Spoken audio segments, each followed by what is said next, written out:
You won't believe how much it's burning.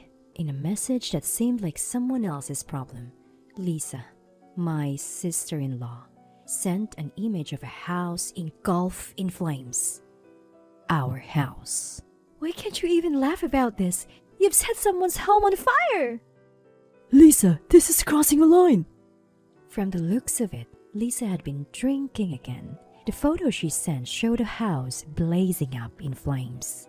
As Thomas and I trembled in anger, Lisa was seen laughing joyfully in the background. I was about to scream in fury when something weird caught my attention. This happened several months ago. My name is Nancy. I'm newly married to Thomas. We were living peacefully and considering having children.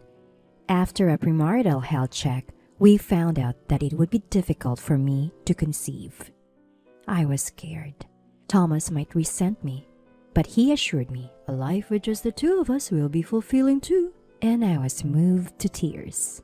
We decided to continue infertility treatment for a while, and if it didn't work, we'd come to terms with it. Except one issue troubled our peaceful daily life.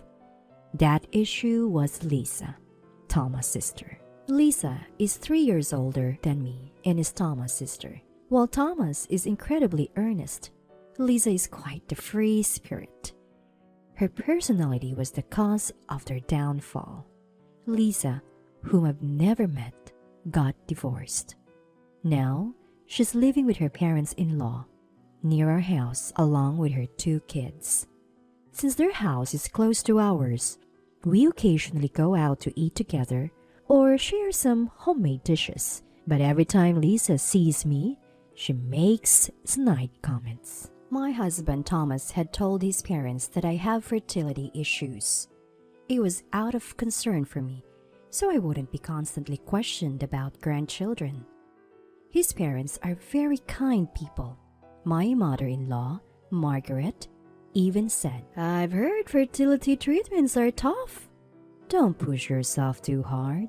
However, Lisa, who overheard this, would harass me every time we met. She would go on and on about how challenging parenting is. Then she'd always add, Well, it's a struggle you'll never understand, Nancy. You have fertility issues, after all. Good luck with your treatments. She'd say it as if she was mocking me. At first, I was shocked. But as she continued saying it, my annoyance turned into anger. Convinced that this woman had no common sense, I decided to just brush off whatever Lisa said. If I had taken her comments head-on, I probably would have ended up yelling at Lisa every time we met. What was even more troubling was her asking us for money. Thomas and I both work, and we're financially stable. We had even bought a new house. Once Lisa realized this, she started asking for money. We politely declined each time, but then she would say things like, You're so stingy. People with money are always so cheap. It's not like you have kids to spend on. And she didn't stop there. Now, she started coming to our house without any appointments. It's kind of hot out. Let me have some lemonade. She'd say, barging right in. And whenever Lisa left, something was always missing. When I confronted Lisa, she would simply say, I don't know. I was convinced Lisa was the one taking things, but I had no proof. Even when I told her to leave, I wasn't strong enough to physically remove her. Lisa's audacity was off the charts. I couldn't help but wonder how Thomas and Lisa, raised by the same parents, could be so different. Once our new home was built, we'd be farther away from my in-laws. I kept telling myself to be patient until then. But even after we moved, Lisa showed up unannounced. I had never given Lisa our address, so when I asked, How did you find out where we live? Lisa nonchalantly replied, I found a note Mom had written. I could only sigh at Lisa's clinginess. She looked around the house and said, You guys are definitely wealthy. Thomas works for a good company, and Nancy, you have a decent job too, right? I'm so jealous. before plopping herself on the couch like she owned the place. Sitting there like a queen, Lisa asked. Make some coffee, will you? Realizing she intended to stay, I said, I wasn't expecting you, so we don't have any coffee. Please leave. No coffee? Fine. Water will do. Lisa laughed, then suddenly looked at our yard. The spacious yard was our favorite part of the house. We had talked about playing there with our future kids when we decided to buy the place. Staring at the yard, Lisa looked at me and excitedly said, Oh, that's right. Why don't we call my kids and their friends and have a barbecue here? It would be fun, right? What? It'll be a blast. We'll barbecue in the evening and light sparklers at night. The adults can enjoy some drinks. Come on, it'll be fun. Oh no, thank you. Faced with my blunt refusal, Lisa looked annoyed. Oh, Nancy, you're always so irritable. At this rate, I'm not inviting you to the barbecue or to play with sparklers. I wonder who Lisa thinks is making me irritable. Either way, barbecue and sparklers are absolutely out of the question. Please leave. Lisa kept insisting on having a barbecue and using sparklers, but she eventually left when she saw I was standing firm against it. Typically pushy Lisa. I had a bad feeling something might happen. Weeks later, Thomas and I went on our belated honeymoon. Due to work commitments, this was the only time we could both take off. We toured tourist spots at our destination and returned to our hotel as the sun set. Just when we were enjoying a lovely dinner, my phone rang. The screen displayed Lisa. Assuming she was calling for money or something, I reluctantly answered, Hello? Hey, just wanted to let you know we're barbecuing in your backyard. What backyard you are talking about? Yours and Thomas, of course. You know, I mentioned wanting to barbecue and use sparklers. I was flabbergasted. Despite my explicit refusal, she had taken advantage of our absence to barge in and have a barbecue and sparklers. I told you, it's not okay. That's trespassing. Trespassing? Come on, it's my brother's place. That doesn't matter. Lisa seemed tipsy. Her speech was slurred, and she didn't appear to understand anything I was saying. Well then, we'll enjoy ourselves. And she hung up. I reported this to Thomas, and we both tried to contact Lisa, urging her to leave, but got no response. All we could do was spend the night praying her home would be safe. The next day, while heading home after cutting our trip short, we received a call from Lisa as we entered our local town. Hello? Lisa? Why didn't you answer the phone yesterday? We were worried. Well, you see... Lisa hesitated, then blurted out something shocking. Sorry, there was a fire. What? I put the call on speakerphone so Thomas and I could both hear. Another reason was to record a conversation with Lisa. Apparently, Lisa and the others had a barbecue and were playing with sparklers as planned. Although they assumed it would be fine because many adults were present, all the adults were drunk. In their absence, Lisa's kids started the fire as a prank. By the time they realized it, our house was already burning. Lisa sent pictures. See how well it's burning? So shocking. Lisa said as if it were someone else's problem. She still seemed to be drinking.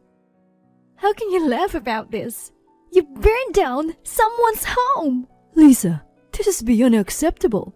The image sent by a drunken Lisa showed our home going up in flames. While Thomas and I fumed with anger, Lisa looks amused, grinning from ear to ear.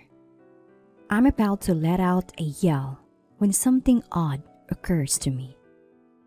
Shouldn't the fire department call if your house is on fire? No call came, so we take a closer look at the photo. This isn't our house! Huh? Ignoring Lisa's bewildered response, I say to Thomas, look closely, and show him the photo.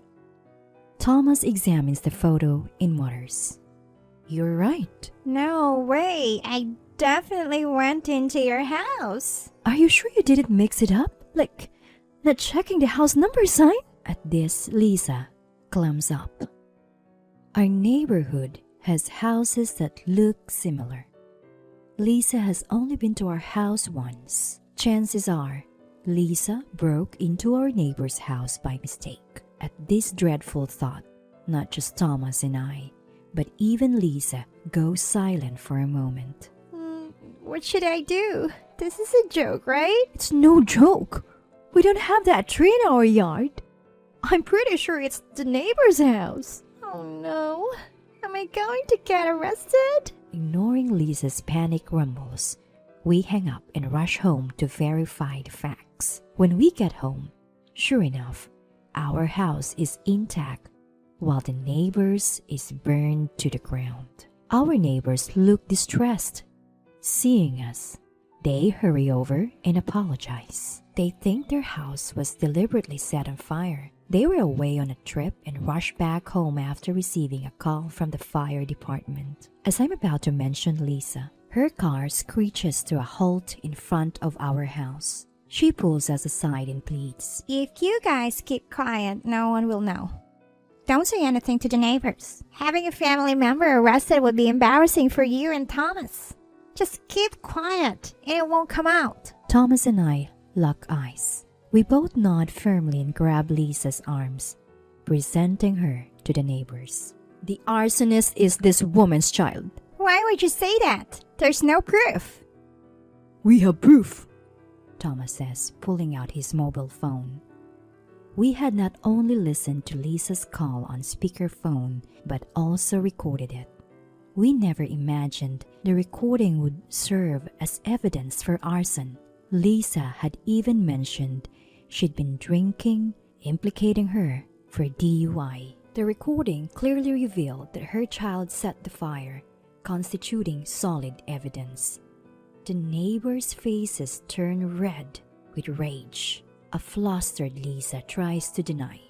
That voice isn't mine. The neighbors point to their yard.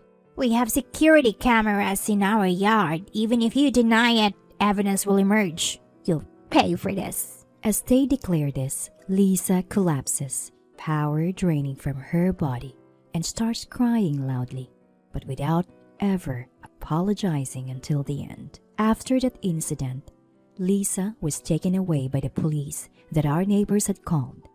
Apparently, she faced fines for trespassing, drunk driving, and even for the small fire set by the kids. On top of that, she was being billed for damages to our neighbors' property and their home repairs. Altogether, the sum she owed skyrocketed to $30,000. With no money to her name, Lisa first turned to parent-in-law for help. Up until now, parent-in-law had occasionally lent Lisa money when she was in a bind, but this time, parent-in-law flat out refused. Regretting years of indulgence, parents-in-law announced that they were severing ties with Lisa. Lisa's kids were deemed unfit to be in her care, and their custody was transferred to her ex-husband. Desperate, Lisa came to us for help, but there was no way we were aiding her. For all we knew, it could have been our house that got torched. Neither Thomas nor I are pushovers willing to help such a person. Mom-in-law had even called us to say, if Lisa comes to you for help, you don't have to assist her. Thomas agreed, declaring he wanted nothing to do with Lisa going forward. Lisa, now abandoned by her children, her parents, and her brother and sister-in-law, was truly alone. She borrowed money from various places to pay her dues, some of which seemed to be shady outfits. For a while, Lisa kept sending desperate messages like, Can you lend me some money? Just a little would help. Please help me out. But then one day, her messages stopped coming altogether. Rumor has it she's now working around the clock to pay off her endless debt. It's a harsh world, but people like Lisa may just need that kind of reality check. Thomas and I finally found peace when Lisa stopped coming around. We no longer have to deal with unexpected visits or monetary demands. Life felt exceptionally tranquil. The neighbors rebuilt their home quickly, When we went to apologize, they warmly told us, "It's not your fault, let's continue to be friends," and greeted us with smiles. It was a huge relief as we had worried our relationship would sour due to the incident. Adding to our happiness, I found out that my fertility treatment was successful and we're expecting our first child. Our neighbors also got pregnant around the same time, and our babies are due close to each other, deepening our bond even more. As we discussed our kids playing together someday, our neighbors jokingly said, "Barbecues and sparklers are off limits though." We all burst into laughter.